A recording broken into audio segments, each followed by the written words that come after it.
And with that blessing for your day and week, welcome to our deep dive. We've got a really fascinating mission ahead of us today. We really do. We are opening up the early pages of the book of Genesis, focusing entirely on chapter 4. And, we're not just going to be doing a standard surface level Sunday school reading of the world's first family. Right, definitely not. We are pulling insights today from two incredibly thorough study Bibles, the Holman and the NAA editions. Yeah, and for anyone who might not use them, study Bibles are essentially these heavy-duty translations. They're just packed with historical footnotes, linguistic context, and deep dive commentary from scholars. Which is exactly what we need for this chapter. Exactly. We're going to use all that context to uncover the psychological anatomy of the first crime, explore some brilliant linguistic Easter eggs, and examine this surprisingly rapid technological boom. A boom that takes place right alongside some severe moral decay. Yeah, it's a wild contrast. So just to set the stage for you listening, let's establish exactly where we are picking up the narrative. Well, we're entering the story right in the aftermath of a massive tragedy. Adam and Eve have just been exiled from the Garden of Eden. The gates are closed behind them. They're out in the untamed world. Right, out in the wild. And yet, life has to continue. Eve conceives and gives birth to 2 sons. And what really jumps out from the commentary in our sources is the sheer optimism Eve seems to project right out of the gate. Oh, totally, despite the monumental loss they just experienced. Exactly. When she has her first son, she names him Cain. And in Hebrew, the name Cain sounds very similar to the verb for acquired or gotten. Yeah, she actually says something along the lines of, I have acquired a man with the Lord's help. It feels like she's putting this tremendous amount of pressure on this firstborn child right from the start. She absolutely is. The NAA study notes actually suggest Eve likely hoped this child might be the promised seed. Oh, right, from the prophecy back in the garden. Yes. God prophesied that an offspring of the woman would eventually defeat the serpent. So Eve is out in the wilderness, thinking she has just given birth to the solution to all their problems. She views Cain as the one who's going to fix everything, maybe even get them back into Eden. But then you look at the second son and the whole vibe just completely shifts. I mean, why would a mother name her child Abel? It's quite the contrast. It is. The sources point out that in Hebrew, the word used there translates to something like a fleeting breath or something insubstantial. It just seems so incredibly bleak compared to acquired. Yeah, the Hebrew word is Hebel, and it actually appears heavily in other parts of the Bible, like the book of Ecclesiastes, to describe the temporary, vapor-like nature of life. Like smoke you can't hold on to. Precisely. And whether Eve was just feeling the harsh reality of life outside the garden, or whether it's simply a prophetic naming, it sets up an intense dichotomy right from their birth. You have the promising, highly anticipated firstborn, and then the secondborn whose very name foreshadows a tragic, short-lived existence. The psychological weight on both of those boys must have been immense as they grew up. Definitely. And as they grow, they take on different roles. Cain becomes a farmer, working the soil, and Abel becomes a shepherd, tending the flocks, which leads us directly into the infamous conflict over their offerings to God. The clash that sets everything in motion. Right. So, Cain brings the fruit of the ground, and Abel brings the firstborn of his flock and their fat. God accepts Abel's offering, but he rejects Cain's. And we really need to pause here, because a very common reading of this makes it seem like a completely arbitrary preference. Like God simply prefers meat over vegetables. Exactly. That is probably the most frequent misunderstanding of this passage. Right, like an ancient diet debate. Yeah. But the scholars behind both the Holman and the NAA sources go out of their way to clarify that the rejection had nothing to do with the physical category of the offering. Because later on, grain offerings were totally fine, right? More than fine, they were commanded. If you look at the Levitical law given to Moses, grain and vegetable offerings are perfectly valid. The issue was never the produce. The issue was the heart posture of the individual bringing it. Which makes sense when you look closely at the phrasing in the text. There's a clear distinction in the quality of what they brought. Abel brought the first fruits and the fat. Which, in an ancient agrarian society, means he brought the absolute best. The most prized, vital parts of his livelihood he is giving from the top. Meanwhile, Cain merely brought some of the fruit of the ground at the end of a certain period. He's just checking a box. Exactly. And what that means becomes even clearer when the study Bibles cross-reference this moment with a verse much later in the New Testament, 1 John 3:1. That's a crucial connection. It really is. That passage explicitly states that Cain's offering was rejected because his deeds were evil. God's rejection of the grain wasn't about farming. It was a visible rejection of Cain's inherently sinful lifestyle. God is looking at the inner reality of these two men. Abel's offering demonstrated supreme devotion, gratitude, and faith. He was giving God the first place in his life. Cain was giving God his leftovers. Treating it as a mere obligation rather than worship. Right. And when God rejects that kind of half-hearted approach, Cain doesn't reflect. He doesn't repent. The text says he becomes furious, and his face falls. He's just consumed by resentment. And this is where the narrative takes a really dark, fascinating turn, because God actually approaches a furious Cain and issues a warning. God says, if you do what is right, will you not be accepted? But if you do not do what is right, sin is crouching at your door. The Holman notes dig deep into the Hebrew phrasing there, and the metaphor used is incredibly specific. It's such a vivid image. It really is. The language used to describe sin crouching at the door directly parallels the imagery of a wild beast. Specifically, an ancient reader would understand this as a lion waiting to pounce on its prey. So God is personifying sin here. Exactly. He is telling Cain that this resentment he is harboring isn't just a passive emotion. It is an active predatory force. It has a desire for him. It wants to dominate and devour him. But God doesn't just deliver a grim prophecy and walk away. He issues a profound challenge to Cain. He says, you must master it. Showing that Cain still has a choice. Right. He's telling Cain that the door is still closed, the beast is on the porch, but Cain still has the agency to keep the door shut.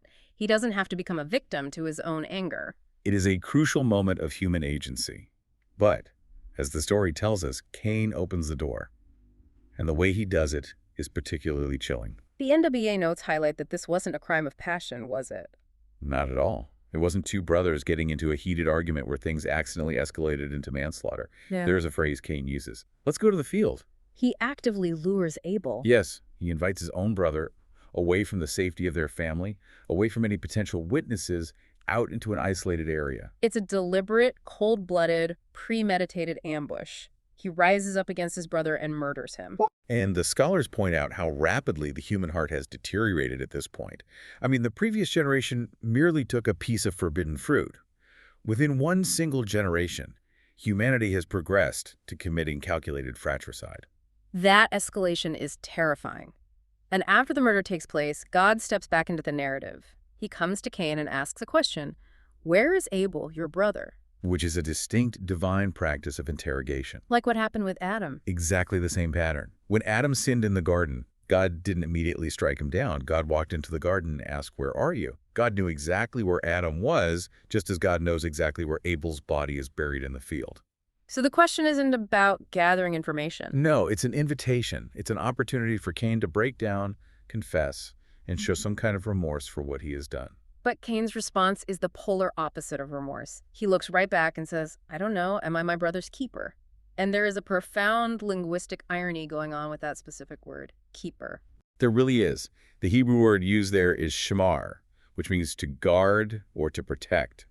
Cain is essentially asking, is it my job to guard him? The bitter irony being that a shepherd's entire vocation is to be the guard of the flock. Precisely. Abel was the faithful guard of the sheep, yet Cain vehemently refuses to be the guard of his own flesh and blood. And because Cain shows zero repentance, God delivers the curse. The imagery here is haunting. God says that Abel's blood is crying out from the ground for justice. The earth literally opened its mouth to receive innocent blood, and as a direct consequence, the earth will no longer yield its strength to Cain. Think about what that means for him practically. It's devastating. Cain is a farmer. His entire identity, his livelihood, and his connection to the world are tied to the soil. Now the soil is turning against him. He is stripped of his vocation and sentenced to be a restless wanderer on the earth. When faced with this heavy sentence, Cain's reaction tells us even more about his character. He still doesn't express sorrow for his brother. He complains. He tells God his punishment is greater than he can bear. Right. He develops this paranoid fear that because he's a wanderer, anyone who finds him will kill him. He is suddenly terrified of experiencing the exact same vigilante violence that he just inflicted on Abel. Which brings us to a part of the story that I find really difficult to wrap my head around. Despite Cain's absolute lack of repentance, God responds with an incredibly unexpected provision. God puts a mark on Cain. The famous mark is Cain. Yeah, and the study sources are quick to point out that the exact physical nature of this mark, this signal, is a complete mystery. We don't know if it was a scar, a symbol, or something else entirely. But its function is crystal clear. It is a sign of divine protection. God promises a sevenfold vengeance on anyone who dares to kill Cain. But why would the first murderer receive divine protection? It feels almost unjust on a surface reading. It is one of the great tensions in the text. The commentators explain it as a complex manifestation of grace intertwined with alienation. God preserves Cain's life, that is unmerited grace. God refuses to let the cycle of human vengeance begin right there in the first generation. But there's a flip side to that, Mark. Absolutely. At the same time, this mark guarantees a life of perpetual alienation. Cain is pushed further away from the presence of the Lord. He has to survive, yes, but he must carry this mark every single day as a living, breathing reminder of both his horrific crime and his complete reliance on God's protection. He can never escape what he did. So with that mark on him, Cain leaves the presence of the Lord. He travels east of Eden and settles in a place called the land of Nod. And the NAA notes highlight a deep irony about this location. The name itself is ironic. Right. The word Nod literally translates to wandering. So Cain, the man sentenced to be a restless wanderer, goes and settles in the land of wandering. But he doesn't actually wander, does he? He does the exact opposite. In an act of systemic, ongoing defiance against the divine decree, Cain stops. He lays down roots. He builds a city, and he names that city after his son Enoch. The scholars view this as Cain's ultimate attempt at self-preservation and autonomy, don't they? Yes.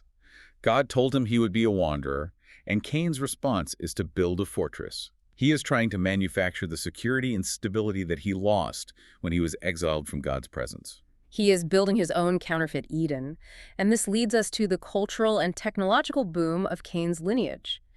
Over just a few generations, the progress detailed in the text is absolutely staggering. We see a literal explosion of civilization. We really do.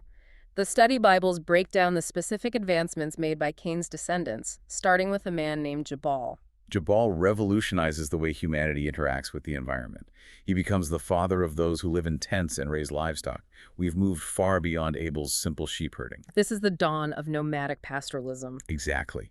Humanity is now managing large, diverse herds and adapting to different ecosystems on a massive scale. Then you have his brother, Jubal. Jubal brings the arts to civilization.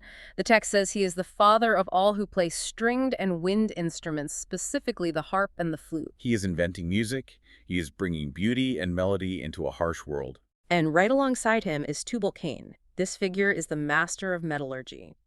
He figures out how to extract, heat, and forge bronze and iron into tools and weapons. We are witnessing the dawn of the Bronze and Iron Ages happening right here in this specific family tree. But the sources draw a very sharp, sobering contrast at this exact point in the narrative. Because it's not all progress. No, it's not. On one hand, you have humanity hitting an incredible peak of technological and cultural capability. They are mastering agriculture, creating beautiful symphonies, forging advanced metals.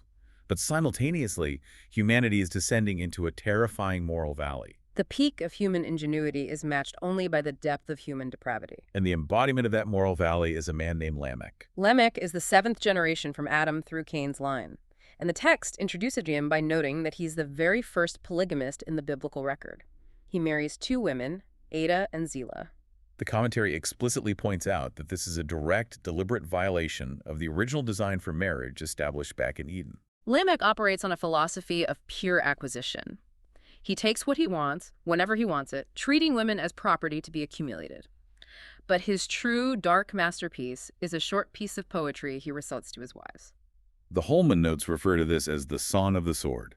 What makes this poem so significant historically is that it is the longest speech by a human recorded in the Bible up to this point. It is exactly 21 words in the original Hebrew. And what he chooses to say with those 21 words is horrifying. He boasts to his wives about murdering a young man simply because that young man wounded or bruised him. Tubal-Cain invents metal weapons, and Lamech immediately uses them to shed human blood over a minor grievance. And then he takes that complex, divine grace God showed to Cain, that promise of sevenfold protection, and he twists it into pure, arrogant venom. It's just an incredible distortion. He uses a completely distorted logic to justify himself. He essentially decrees, if Cain is avenged 7 times, then Lamech will be avenged 77 times. He isn't relying on God for protection. He is setting himself up as his own God. He is the judge, the jury, and the executioner. The scholars frame this as the somber climax of the Cainite genealogy. It demonstrates a catastrophic disregard for human life. The technological advancements didn't elevate their morality at all. The iron and bronze just made them far more efficient at committing violence, and their culture made them far more articulate in justifying their arrogance. You have a society with music, cities, and advanced ironworks. But life is incredibly cheap, and disproportionate revenge is openly celebrated. If the chapter ended right there, it would be an incredibly bleak view of humanity's trajectory. It feels like the world is destined to be dominated by the violence of men like Lamech. But the text provides a sudden pivot. The camera cuts away from the city of Cain and returns to Adam and Eve. Right at the precipice of total despair, a glimmer of hope is introduced. Eve conceives again and gives birth to a third son. She names him Seth. The commentary from both the Holman and NAA notes explains that the name Seth, or Sheth in Hebrew, involves a play on words meaning appointed or granted. Eve recognizes that God has granted her a new seed, a new lineage, to take the place of Abel, whom Cain murdered.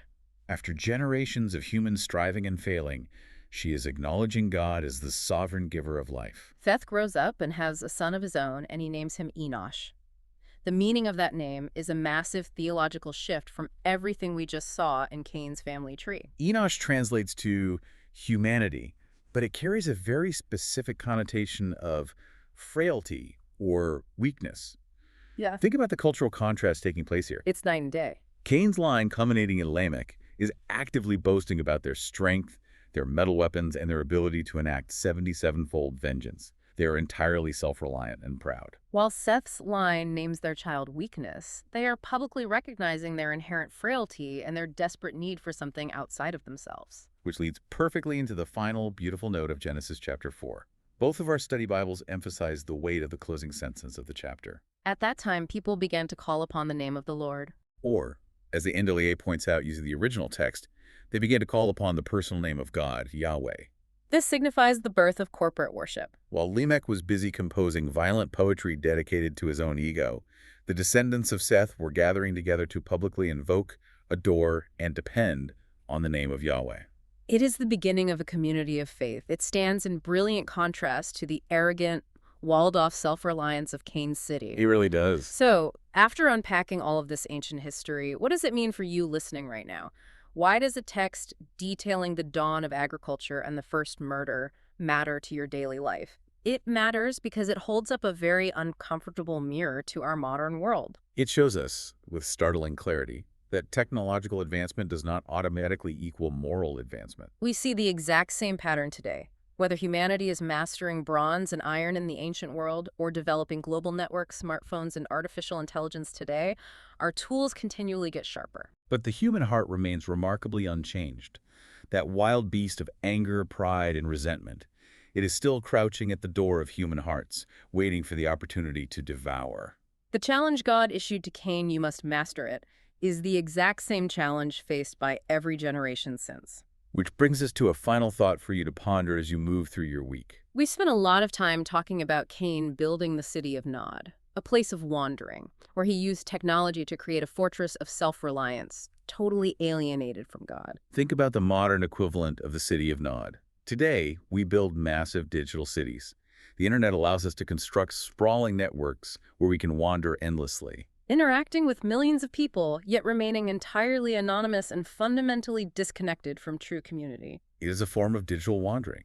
We have the technology to connect the globe, but we often use it to build walls, to isolate ourselves, or to boast and tear others down, much like Lamech did. So the question is, as you navigate these modern tools, are you contributing to a culture of endless, isolated wandering?